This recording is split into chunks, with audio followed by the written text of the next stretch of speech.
ఆ భూమికనంతా కూడాను 2 మాటల్లో ఇవి మిగతా కార్యక్రమాన్ని అంతా కూడాను అమ్మగారు విశేషంగా 7 రోజుల లోపల సప్తాహం అని చెప్పబడినటువంటి భావ సప్తాహం కృష్ణ చరిత్రగా మనందరికీ కూడా వినిపించి పరిచయం చేసేటందుకు స్వామివారు మంగళాదేశాలు ఈ కార్యక్రమం ముందుకొని నిర్వహించడం కోసం చక్కగా శ్రద్ధగా మరి అందరినీ కూడా భాగవతంలో ఇంటికి వెళ్ళి పిలిచి మీ అందరికీ పిలిచి రావచ్చు. అయ్యా రండి ఇక్కడ భావ సప్తాహం ఇక్కడే అమ్మవారిని చెప్తున్నది రాండి అందరినీ ఇంటికి వెళ్ళి ఆహ్వానం పోరాడే పెట్టేది ఆహ్వానం చేసిన అందరి ఇంటికి పిలిచింది.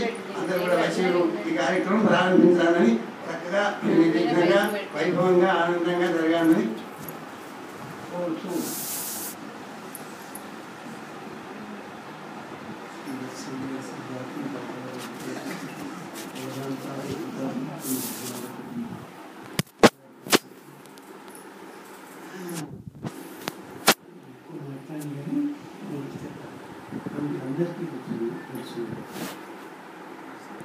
భాగవతం వింటే భాగవతం అని తెలుగునాట నాలుగు తెలుగు బాగా వచ్చిన వాళ్ళు కదా భాగవతం భాగవతం వింటే భాగవతం అంటారు.